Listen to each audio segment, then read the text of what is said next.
Greetings all, welcome to this video. So this is probably going to end up being a series of videos where I explain how I was diagnosed with EDS, the things that led up to that, how I did have to in the end fight for diagnosis. So let's see how far we get. So when I was born, everything was very normal. I remember having growing pains, or what's often referred to as growing pains, when I was quite young, kind of age about 4, and then again in my early teens. And I think a lot of people with EDS find this history, I don't know how unique this history is to people with EDS or other disorders. Then at about the age of 12, which for me was very early puberty, and I was still very, very skinny, I got a stretch mark on my thigh. And, at the time I was 5'3", maybe even slightly taller, and barely 7 stone. I looked like a stick insect. I was incredibly skinny. My mum pointed it out because I didn't actually know what it was when I was wearing a swimsuit in the summer. And I was just mortified that I'd got this stretch mark. Of course, I had no idea what it meant. Well, I suppose to some extent I actually thought it meant I was fat. I don't think I do have an eating disorder, but I've not had a great relationship with food, so probably that didn't help. Then when I was about 16, I started to get a series of unusual injuries that were worse than the mechanism that appeared to have caused them. The first one was, initially we thought it was my wrist, but in the end it turned out to be my thumb, and that was a saga that was many years. But I put my hand out to take a door from someone, and they let it swing quite heavily rather than sort of releasing it carefully, and it was quite a heavy door, but again the injury was perhaps more severe than you might have expected. I expected to be sore for 2 or 3 days rather than in a brace for 6 weeks. And then not long after that, I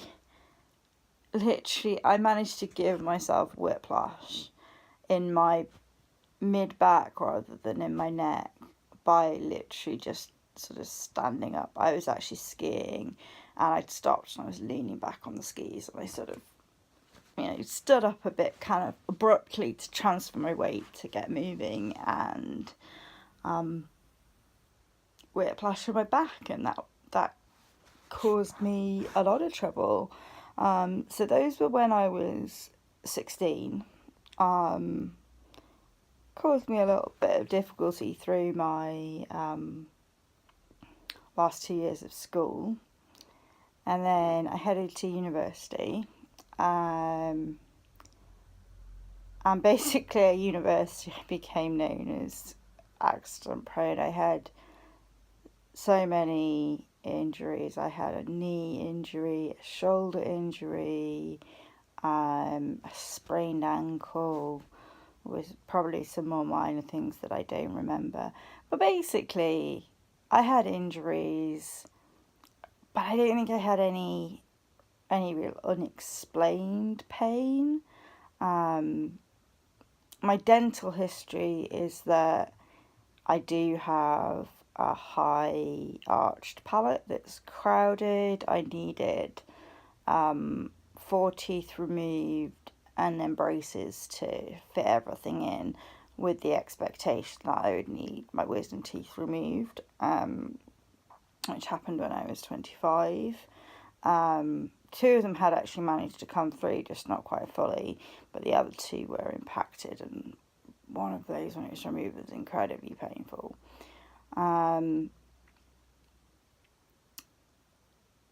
So I think those are the sort of basics. And then I had children quite young, so I had my first child when I was 23, and I had premature rupture of membranes, which is, not unheard of, but it is associated with EDS. So there was another little sign. And then that summer, several times, I fainted. And I'd also had a couple of times when I'd fainted when I was 16 as well. And we'd never had any answers for that. The only clue that we were starting to put the pieces together was that the shoulder injury that I'd had at university, when I'd gone to A&E, they told me that this kind of injury has about a 1 in 100 chance of needing surgery. And it turned out that I needed surgery, and the surgeon commented that my joints were hyperlax. Now, unfortunately, I didn't find much on the internet when I googled it, because this was now the late 90s, so the internet was around, or maybe even the year 2000. But eventually, between that and being pregnant, I had managed to find out that hyperlaxism basically meant the same as hypermobile, that it was genetic. I wasn't sure whether I was just hypermobile, or whether maybe I had what I think no longer exists, but it used to be benign joint hypermobility syndrome, BJHS. On the flexibility score, the Baton score, I would score 8 or 9 out of 10, depending on the day of the week you did it. And so I had a suspicion that I had this BJHS or HMS.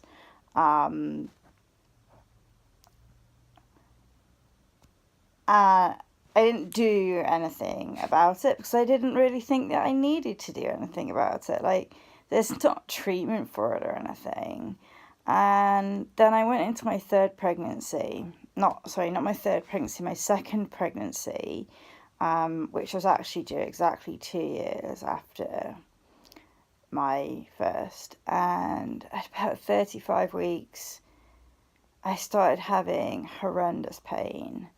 And I just felt that was my body telling me it's not birthing this baby vaginally is not going to work. And I don't know why I felt that. I feel like that's gut instinct. I had a really miserable time from 35 weeks until giving birth, when I went into labour spontaneously. They were going to induce me, but I went before they were going to do that. I actually spent the last week in hospital being given strong painkillers because I was just in tears from the pain, and they weren't prepared to give me anything stronger at home, especially in late pregnancy. So it was all very unpleasant. And the other thing that's relevant that happened in both my pregnancies was I had something called symphysis pubis dysfunction, which is where the joint at the front of your pelvis becomes very unstable, and it starts making standing painful, walking painful. Turning over in bed was the one thing that was really excruciatingly painful.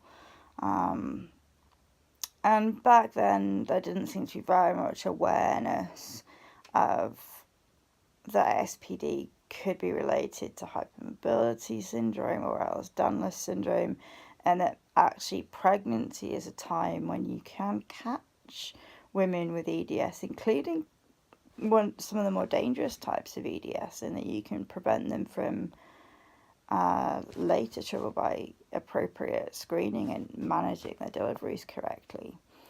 Anyway, I think it'd be best now not to talk about the delivery of my second child and to wind this video up. So goodbye, thank you for watching, and I hope you'll be back sometime for more tips on taking care of zebras. Thank you very much.